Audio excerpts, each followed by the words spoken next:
Rigonauts puts you in charge of a lost tribe of goblins known as the Hobs. As the story unfolds, you're told about their plight and how they escaped the Master, escaped slavery, and then sailed away to freedom on their ship the Rigo.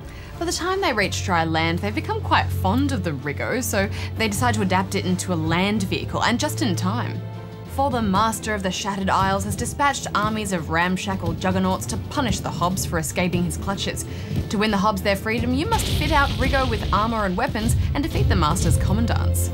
The graphics are very cartoony and cute, but this game is tougher than it looks. You're always outnumbered and outgunned, so you have to make clever use of the resources available to you if you want to have victory. During the design phase of each level, you're free to inspect the enemy juggernauts. You need to pay close attention to the materials they're made of and the weapons they're packing, and then customise your own ship accordingly. Stone components are weak to bombs, bone struts are weak to bullets, wood, naturally, is weak to fire. In addition to designing the fit-out of the Rigo, you can also give the crew some limited instructions. So the ship is kind of like a programmable robot then, Darren? Negative. The instructions you can give are extremely simple. You can instruct your goblins to destroy specific enemy ship components in a given order, but they have no AI to speak of. They cannot adapt to events as they unfold and will instead follow your orders mindlessly. So exactly like a robot then. Exactly like an awesome robot. Wish we had a robot like that, an awesome robot. We don't though. Not that I'm going to mention names, we don't have a robot which just follows orders. We have a robot we're talking about you, Darren. Alright, calm down you two. I found the combat phases a little bit frustrating.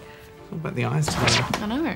You come up with the most meticulous foolproof design you can think of, only to see all your hard work unravel because of that one little detail you didn't see, or more often than not, because of a quirk in the game physics. I mean, either way, you feel helpless in the combat phases, and there's nothing worse than an itch you just can't scratch. I agree. I mean, this looks like a war game and it looks like a strategy game, but really it's a puzzle game.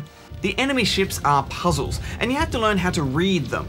So you have to ask yourself, do I need more cannons to beat this ship, or more machine guns, or more lasers? More lasers! More lasers!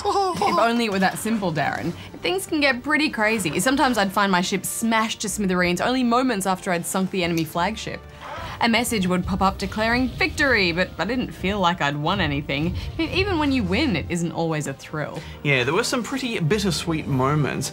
Quite often I just fluke a victory and not really be able to tell you why I won. Is it because I had my mortars in the right place? Or did I just have my bone armor at the right angle? I'd quite often ask myself, what did I learn here today? And the answer was, I don't know.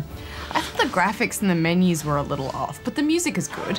And I did like the kooky 2D world of the Hobs. There's an epic yet silly mood to the battles that reminded me a lot of Patapon.